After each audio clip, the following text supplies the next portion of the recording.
Hello.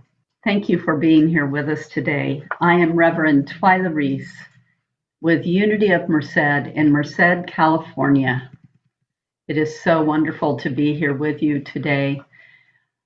December 20th, the last Sunday of Advent. The fourth Sunday of Advent is joy. And so we will be talking about joy and the counterbalance to joy as well.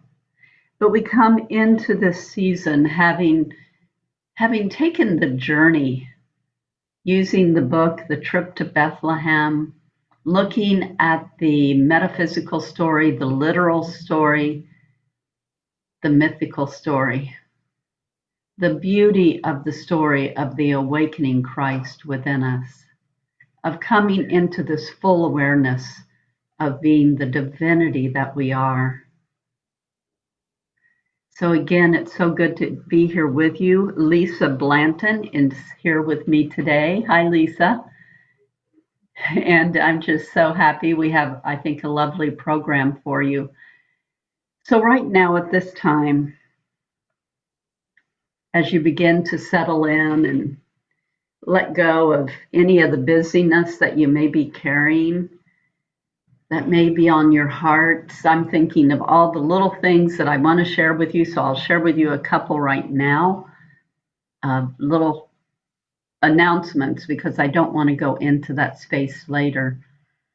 I will be recording a Christmas Eve candlelight service, and that will be ready for you and uploaded to YouTube and Facebook and to our website, unitymerced.org, by probably the evening of the 23rd, but definitely by Christmas Eve of the 24th. So be looking for that. Maybe come prepared to that with a candle that you may wish to light during that service. It'll be metaphysical journey of the Christmas story, filled with lots of music. Kelly Lowe will be with me, as well as Henry Wright. And I think we'll have a beautiful service for that day. And know that if you are moved and spiritually fed by these messages, there are many ways to share your love offerings with Unity of Merced. And those are listed in the descriptions, both on YouTube, Facebook, and at our web page. We love being able to bring you inspirational messages. We love being able to share a message of love and hope and joy with you throughout the year, and to remind you every week just how incredibly divine you are. So let us begin now as we go into the journey of joy and the birth of the Christ child. So become settled, become centered in this moment. And I share with you the Sunday reading for December 20th from Unity's Daily Word magazine, which is Joy. Joy dawns in my grateful heart. Joy to the world. The carol echoes the joyous message proclaiming the Messiah's birth. Today, I feel the same triumphant joy awakening in me. I may have endured a long and cumbersome journey on the way to discover the joy that is alive in me, the truth of me as a spiritual being. I may have spent years denying my spiritual identity, thinking that fulfillment, wholeness, and abundance were for others and not for me. Now, as I've made the Advent journey, I have kindled my faith, felt the tranquility and comfort of peace, and received the soothing touch of deep and abiding love. Those gifts have led me to understand with deep gratitude that joy is mine to know, to feel, and to live. And from Luke 2, verse 10, but the angel said to them, do not be afraid, for see, I am bringing you good news of great joy for all the people. So I invite you to go to your heart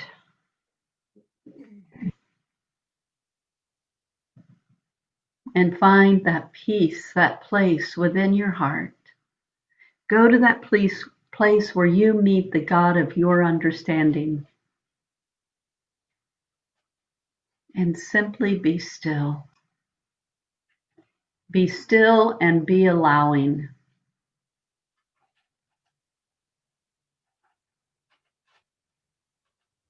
Where do you go to meet the God of your understanding?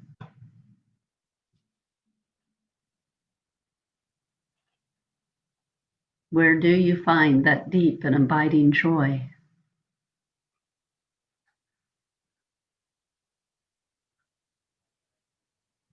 We allow our hearts to open and our minds to expand. And we are oh so very grateful as Lisa sings The Holly and the Ivy.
Oh, Lisa, that was that was so beautiful. Thank you. So, I was sharing with Lisa earlier today that this is the Advent week of joy, the joy of Christmas, the joy of the holiday season, the joy that comes from remembering, from awakening, and from expressing the Christ child that is born in us every moment that we remember who we are. In Unity We Talk, our main focus is on oneness, that there is no separation between God and ourselves, that there's no separation. We are a drop in the ocean that is God. And a drop of water in the ocean cannot be separated from the ocean, right? So that is the basis of who we are and who we get to remember to be whenever we choose to remember that.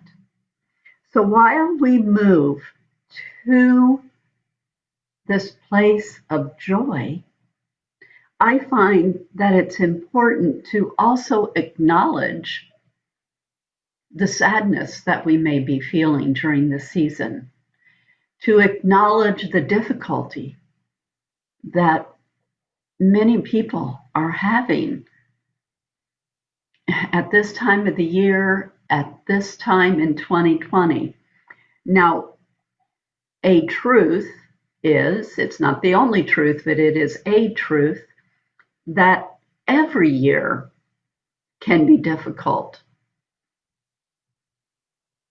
for some people, not for everyone, but for some people it can be difficult. Not every single person has wonderful memories of Christmas. Not every single person has the warmth of family memories to rely on. Some people have really difficult lives and challenges. We come in all different sizes and shapes of experience. Now, that is not to take away from anybody's absolute joy. That is not to cast a shadow on any of that, but it is to open up the curtains and at least see and acknowledge that everyone's story is not the same. This time of year is a wonderful time to kind of sweep out the closet, to name what you may be feeling and aren't even aware of. So I want to share with you a story. Many of you have heard this before, but I love sharing this story because it's a perfect story for this time. There was a family, the story takes place around 1986, and there was a family who had lost their 7-year-old son. His name was Ben, and he had died when he was 7. And Andrea Warren, Ben's mother, and her husband, Jay, and their daughters never really, they grieved Ben, but they quit talking about Ben, especially at Christmas. At Christmas time, he would be the unspoken angel. And there was much sadness in the family. They would go about their holiday rituals, but there was always a candle that just wasn't lit. And so there would be hidden sorrow and sadness around not having Ben with them for Christmas. So after Ben's siblings had grown up and had moved away from home, they had been dealing with this for 10 years or more, that Andrea, Ben's mother, had a conversation with one of her daughters and found out that her daughter was feeling the same exact way she was. They finally talked about it. They finally acknowledged it and talked about how difficult the holidays were because they never included their son. They never included their brother. They felt it was safer to just not say anything because it hurt too much. And so Andrea and Jay, her husband, and their daughters decided that they would do it completely different, that they would start a new tradition, and that they would bring Ben into the conversation. And it made such a difference in the family, just by acknowledging what they had tried so hard to avoid because the pain was just too much. But what they found was that the pain turned to joy when they could bring memories of their son into their family story. So, what about you? Are there places in your life where you have had losses and you just don't want to talk about it? Where you want to keep it kind of covered up and quiet because it's too painful? During this year of 2020, we have a lot of losses. We have over 300,000 deaths. Actually, when I last looked earlier today, it was at 312,000 deaths in the United States alone from COVID-19. And I did not want to give this talk without acknowledging that, without bringing it into the conversation, because I don't want my heart and my experience to stay suppressed. I want to be able to see what is and clear the way for a deeper joy. And it's not only the death of human life, the loss of human life, it's the loss of jobs, it's the loss of businesses, it's the loss of faith in our country, it's the loss of money, the people without food. Ooh, I could go on, couldn't I? So just take a breath. I would not be surprised that in getting this to this place in this talk that many of you that I'm speaking to are part of the numbers that have experienced loss during this time. Not even just to simply not even be able to shake a hand or give a hug or be with your friends and family at any time, let alone during the holidays. We've all been affected in some way. Now, that doesn't mean that it has to drive our full experience. We can, I don't know if I want to say rise above it, but we can incorporate it. It's important for us to own our shadow, to see our shadow side. For it is only in that way that we can move beyond and truly find the light. If we're walking down the street, excuse me, and we see that we're standing in a shadow, we may not want to be in that shadow. We may want to move out into the light where it may be more warm, right? What shadows are in your life that you would like to take a moment and acknowledge? Where in your life would you like to claim what is so that you can move beyond into the fuller expression of life? So allow yourself to feel your feelings. Allow yourself to grieve the losses that you may have experienced during this pandemic, and maybe losses that don't have anything to do with the pandemic. Whatever it is in your life, allow yourself to feel those feelings so that you can move beyond them. Acknowledge the grief, and from this place, you can find the space to breathe. So Lisa is going to share with us now a story about Beethoven's Symphony 9 and the Ode to Joy. Go ahead, Lisa.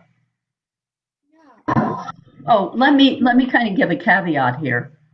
Lisa is a music teacher. She teaches, what grades do you teach? I teach 3 years. No, we can't hear you very well. 2nd through 5th grade. 2nd through 5th grade. Okay, can you turn your computer up just a little bit so we can hear you better? Uh-oh, did you freeze? I don't know if I can. Okay. Can you hear me? I'll just talk louder. That's better. Thank you so much. So, Lisa teaches music to second through fifth graders. So, that's a little background. So, take it away, Lisa. Yeah, so as I was preparing my lessons these last couple of weeks, I wanted to teach my kids about Beethoven because Beethoven, we were celebrating actually the 250th anniversary of Beethoven's birth. He was born December 16th, 1770. So 250 years ago, and people all over the world are remembering him and celebrating him in all kinds of different ways. And most people, I think of Beethoven as the man that wrote the Ode to Joy, and the Ode to Joy is just a little piece of his Ninth Symphony, the last symphony that he wrote when he was alive. And it was first performed in 1824 when he was 54, and he just died a few years after that. So it was the very last piece of music, major work that he wrote. And I wanted to teach my kids about this song, about the piece, because they've all heard the melody that goes like this.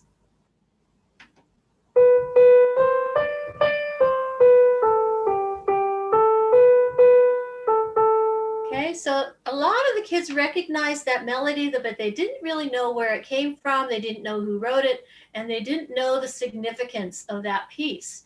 And I grew up with Beethoven. I loved Beethoven when I was learning the piano, and I actually got to sing the Ninth Symphony a couple of times with choirs, and it's one of the most meaningful pieces of music to me. But as I was learning about or preparing my lessons for the kids, I was learning more about this piece that I didn't know before. And I always knew that Beethoven was completely deaf when he wrote that piece. And I wanted to make sure the kids understood that that was a very important piece of information because he never got to hear what the rest of us hear. He never got to hear that glorious piece of music. And he heard it in his head like Mozart did. He composed it in his head, but it must have been very, very disappointing and frustrating for him to never get to hear what it actually sounded like. Um, and I also understood or learned something new about the piece. The Ninth Symphony is actually it takes about 30 minutes to perform the entire piece because it's broken down into four movements. And Beethoven actually had been writing this for many years, working on this piece for many, many years.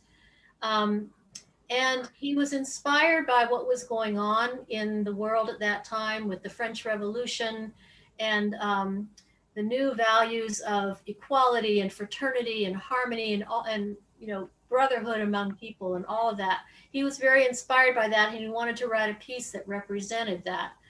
Um, and celebrated that.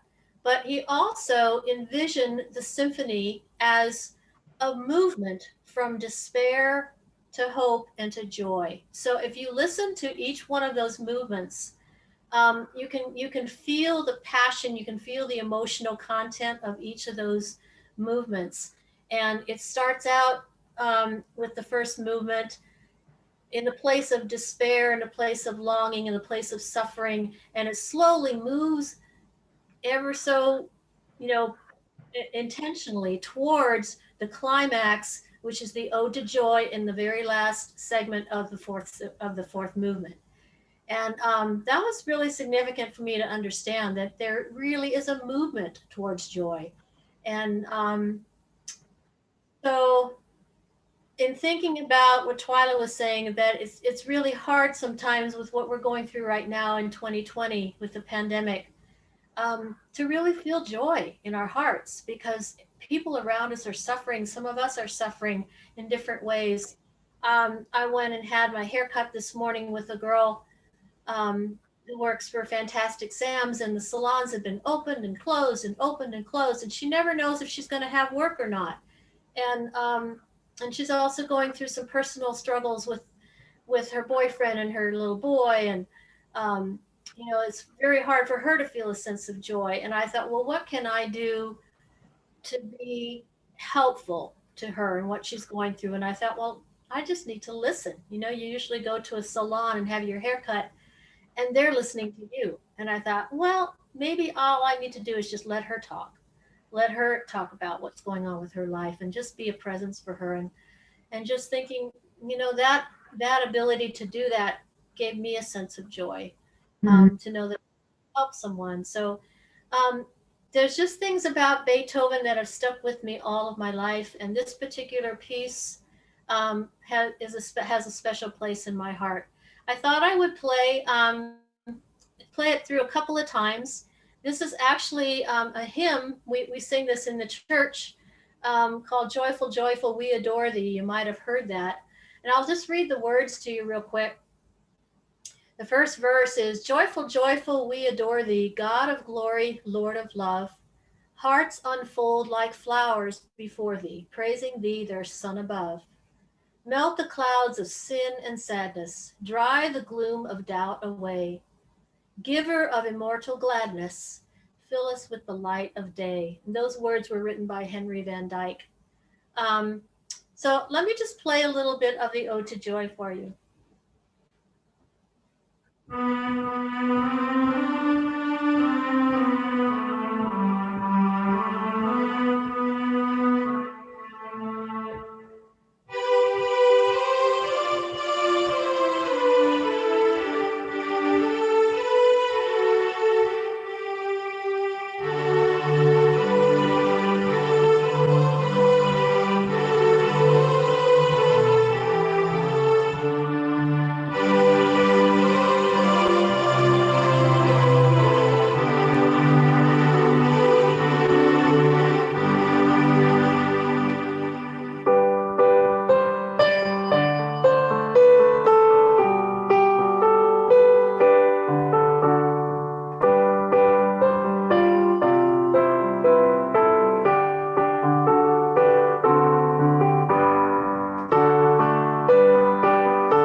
Oh, Lisa, thank you so much. And thank you for sharing with us. It meant so much to me earlier today when we were talking about this. And one of the things that, before I move on to the third segment of our service, that when, I don't know if it was the first time, but I think it was the first time that Beethoven conducted this symphony in front of a full house in Vienna, that he did not know the the experience that the people were having until some of his orchestra members got his attention and asked him to turn around after they had done the finale, the Ode to Joy finale, and he turned around and saw that theater full of people on their feet clapping. And uh, I love that image so much. So thank you so much for that, Lisa. I love that it's a movement from despair to joy. I tell you, while you were playing that, I couldn't stop smiling. It just, I'm going to incorporate that into my morning music. I need that to wake up to. So we do move from that remembrance of any sadness that we may have within us to the joy of the season of the birth of the Christ child. The birth of the Christ child. It is the birth of our awareness of the divinity within us, the awakening of our I am identity. It's when we come to that place of knowing and remembering that we are both fully human and divine. And it's an inner process to our wholeness, which we know is a journey, isn't it? It's a journey to our awakening, to our manifestation, to our transformation. Matthew 5:14. Jesus said, "You are the light of the world."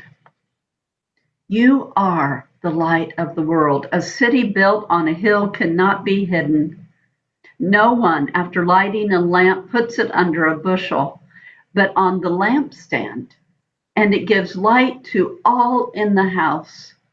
In the same way, let your light shine before others so that they may see your good works and give glory to your Father in heaven.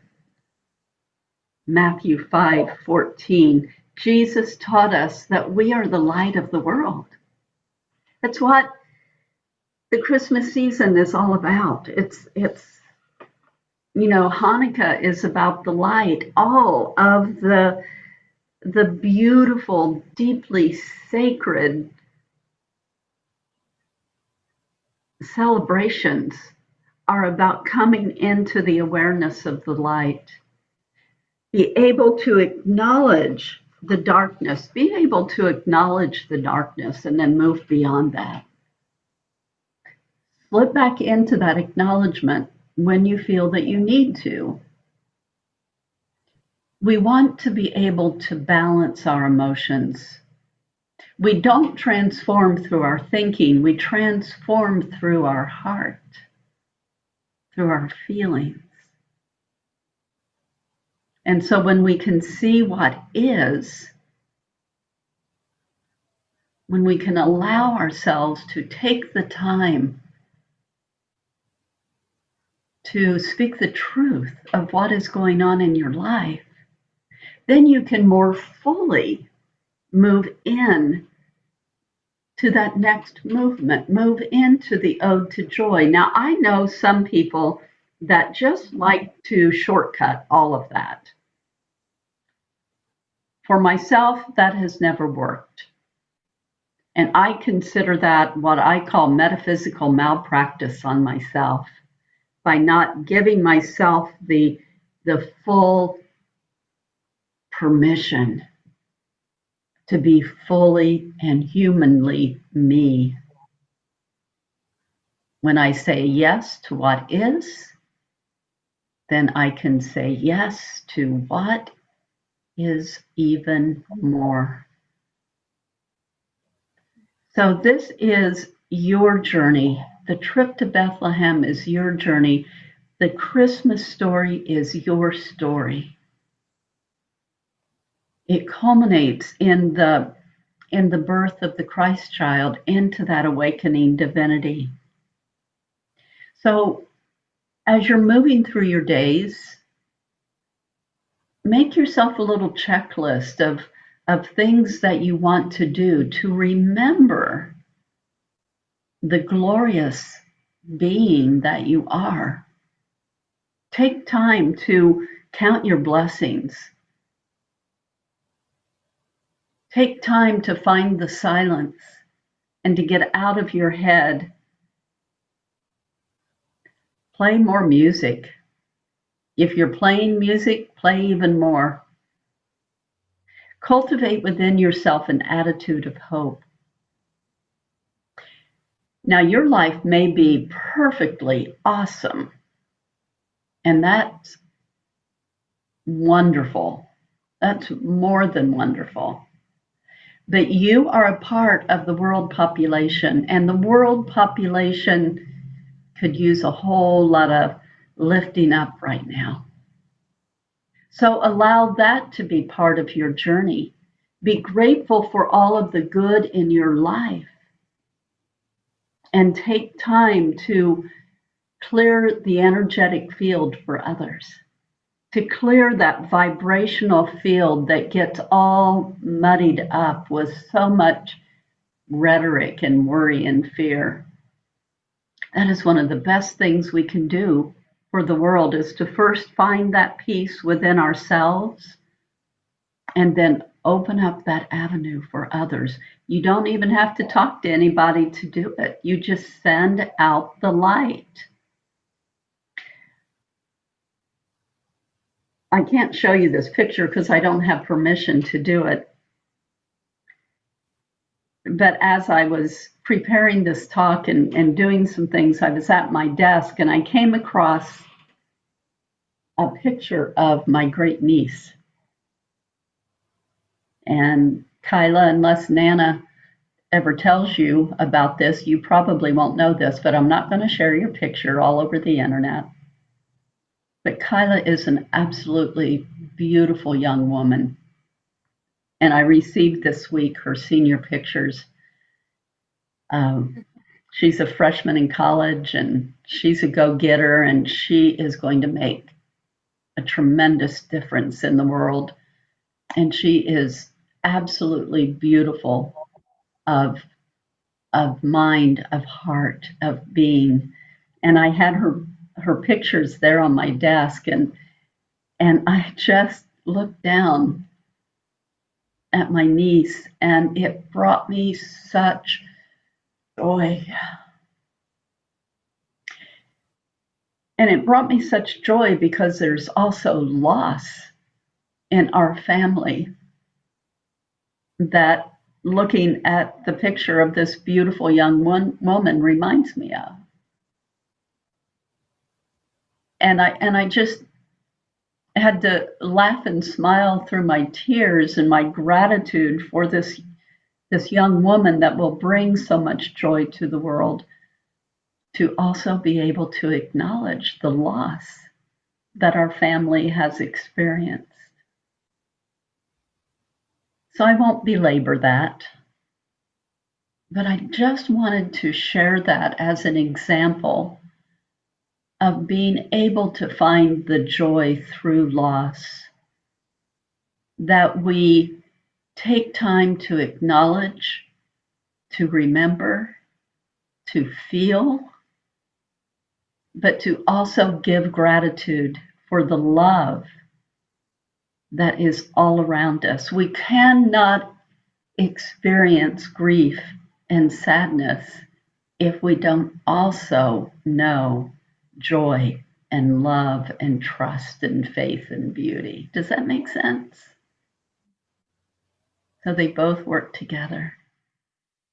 So I invite you to gently find your way through the rest of the holiday season,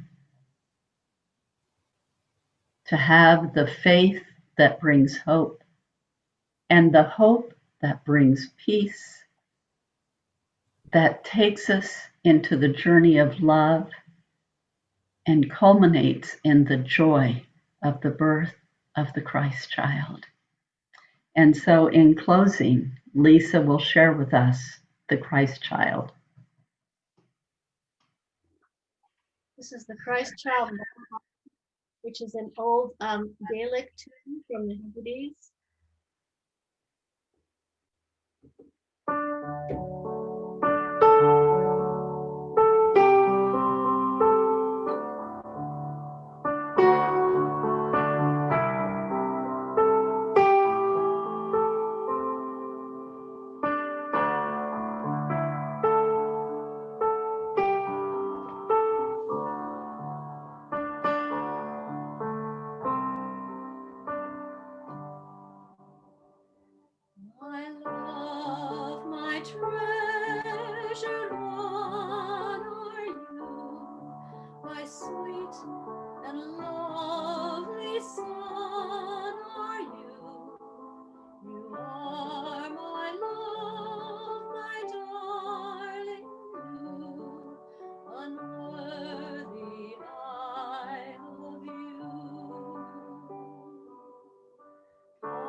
And so we go out knowing that the light of God surrounds us, the love of God enfolds us, the power of God protects us, and the presence of God watches over us.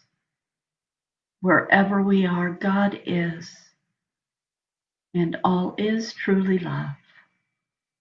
And so it is, and so we let it be. And we'll see you soon. Have a blessed day and a holy holiday season. Bye for now.